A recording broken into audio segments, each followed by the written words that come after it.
Welcome back, everyone. Pal Ponder on Weather here. Let's take a look at summer so far and where we stand on the temperature anomalies. This is a chart dating back all the way to June 1st, which is the first day of meteorologically summer, all the way until the end of July. Right now, you can see the overall average mean. That's basically the average high and the average low. So if you combine that over the days of summer so far, this is where we stand. And so further to the south, you can actually see we've been kind of well above average. That's where the ridge has been really locked across these regions, but it really hasn't been hot everywhere, right? So for a good part of the middle of the country, they've been overall average to even slightly below average. So if you take a look, and if you recall, we talked about the analog of 2009 to be a kind of a better match this summer, all the way back in May. So this is where 2009 ended if you actually included the month of August for that summer. And yes, I mean, it looks pretty similar, right? I mean,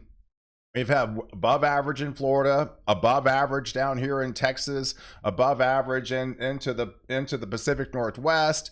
And if you actually factor in what's coming with the colder air coming in for the next 10 days, there's going to be some cooler anomalies filtering in back into the Northeast, back into the central and northern plains, and much of Montana. So then it definitely starts to appear a lot like 2009, right? So that's been pretty spot on and kind of give you a pretty advanced notice of what might be playing out for summer. And this is where we stand so far on the precipitation front. So well out to the west, you can see these brown shaded areas. That's where you've been below average for predominantly. It's really the same areas that's been above average, right? So the areas that have been included under the ridge, that's where they've got most of the sinking air, and where you see a weakness in the ridge and some of the cooler anomalies, that's where you've seen more of the heavier rainfall. So especially across portions of Montana, back into Wyoming, going down into, say the eastern portions of Colorado. So you can see the areas of green. Those are all the areas that have basically been above average, which you would typically see for the summer months. So headed into today, so let's take a look at the setup. So we do have another storm complex. Obviously, we've got the ridge draped across a good part of the southern plains. And so we have to look on the northern periphery of that ridge. And so we are going to be seeing another kind of convective complex blowing up across portions of the Dakotas. Those actually might turn on the severe side, some large hail and some damaging winds. And that's in fact what the storm prediction definitely has on their outlook across this region. They have those that kind of these mesoscale convective complexes blowing up into the heat of the afternoon across the North Dakota, getting into central and northern portions of Minnesota. More concerning is the setup going to be further south, and this is going to be a kind of a more of a heavier rain event, especially going to be transpiring in portions of Missouri as we get deeper into later on tonight, and especially tomorrow. So as we get into tomorrow, we've got an extreme amount of water vapor pulling in from the Gulf, right? So we've got the ridge to the south, so it's not going to be able to squeeze out any precipitation under a good part of this real estate. And so that just maximizes the potential once you get into a more of a, kind of the atmosphere is going to be able to more overturn. And yeah, we're looking at fairly healthy totals on the water vapor, and that could lead to definitely some dangerous flash flooding across portions of Missouri, getting into portions of Tennessee over the next couple of days. In fact, the Weather Prediction Center has included a moderate risk for excessive rainfall later on this evening, heading into tomorrow time frame. This could extend even into Thursday morning across these same areas. It's going to be an isolated event, but where this convective banding sets up, this could be leaving some dangerous, flash flooding across this region. So definitely be on high alert across the Quincy region, into Columbia, back into Jefferson City, highlighting the areas of St. Louis. These are the areas that are a little bit more favorable to see those training supercell thunderstorms training over the same areas. Because if you look at the latest kind of the high resolution guidance, right? So the next 48 hours, And yeah, on the northern periphery of that ridge, there is the setup. And it's, again, it's pretty isolated, but it's definitely could be some big time flash flooding setups across these regions as this convective banding really gets its act together and kind of really trains over the same area. In fact, here, if you zoom in to some of the latest guidance and some of the model depiction on the HRRR as well as an AM3K, it puts some healthy totals across this region, widespread, 3, 4, 5, 6 inches of rainfall. So it's hard pressed if this is going to set up over Columbia or if it's actually going to be setting up over St. Louis. But nonetheless, these where they do set up, they're going to be tend to gravitating over the same areas. And yes, you could be looking at some dangerous flash flooding. So definitely be on high alert if you're out and about, especially into the evening time frame.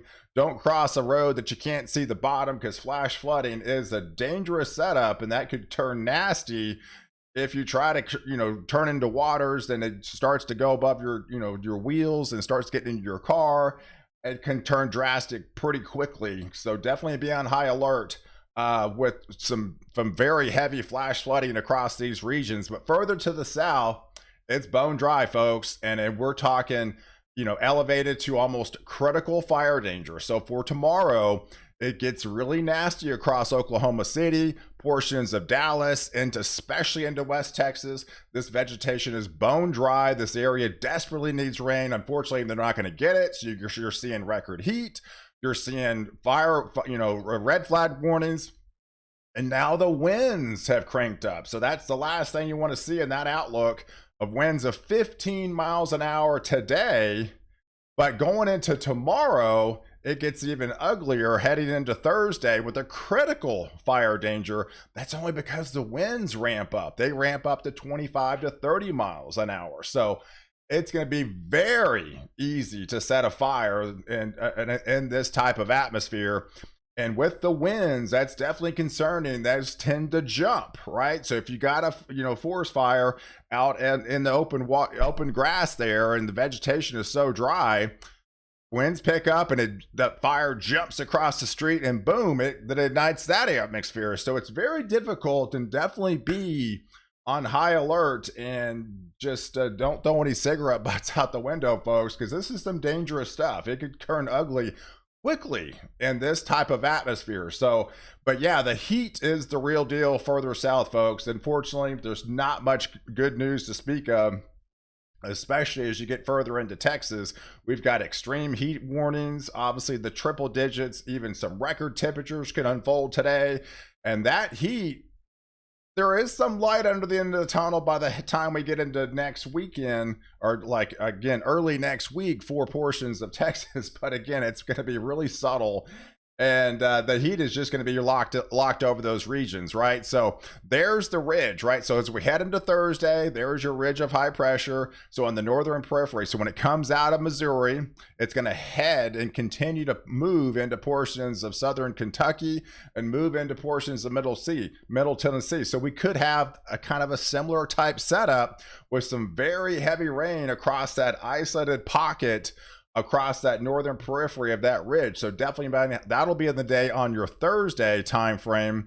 And then as we transfer into Friday, again, out west, it continues to remain bone dry for much of the Pacific Northwest, much of the West Coast. Even the monsoon kind of shuts off for the desert Southwest. Again, Texas is pretty much locked under that heat dome. And then on the northern periphery, that's where often you hear about the northwest flow. So you're going to have more storm development blowing up across portions of Montana, back through the Dakotas. This continues through these same areas, right? Through Missouri, through portions of Tennessee, heading into northern portions of Mississippi, into Georgia. So yes, that will be the storm complexes where they set up on Friday. And still the Northeast continues to remain on the wetter side. So you have continued setups across these regions, especially the further you live across the I-95 corridor. That's where you're definitely going to be seeing the heavier rain. So if you break down the totals over the next 5 days, continuing through your Saturday time frame, that's exactly where the placement's going to be. It's really across these northwest flows, essentially from Montana all the way to the Carolinas. And then you have that precipitation further north across portions of the Northeast, over the next 5 days. So like I mentioned, we have subtle changes further south because we do have a pocket of pretty cold air for August standards. August is your hottest month, right? So when you're seeing anomalies approaching the 25 degrees below average, it's kind of on the chilly side in portions of Montana into Wyoming. That's definitely some colder air. But obviously this will modify the continued further south it's able to get.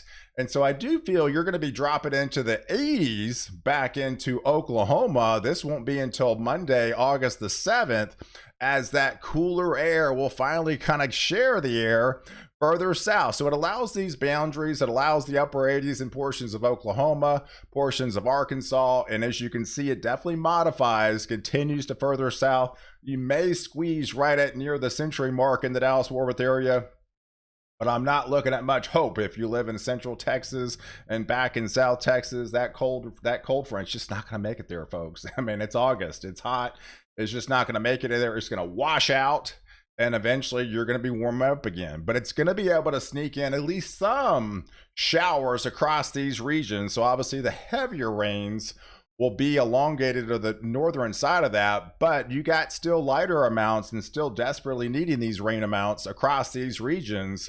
And yes, the further south you get into Texas, unfortunately, there's not much good news to speak of, because again, that cold front kind of just washes it out somewhere along the Red River, and then eventually it'll back up. So, and that's exactly what the Climate Prediction Center really highlights in the extended outlook. So these areas across the middle of the country still remain on the cooler side. It's going to be really comfortable across actually the northern periphery of the U.S. So much of Montana well below average.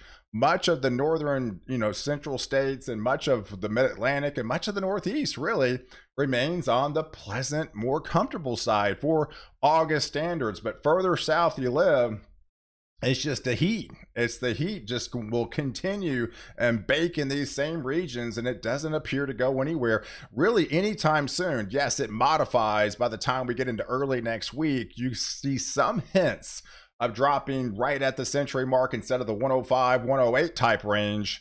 But if you look at the ensembles, looking at some of the longer range guidance, folks, and this is what you look at for the extended guidance, and look at, say, hey, if there's any hope on the horizon, this is August the 12th. This is the latest, European ensembles.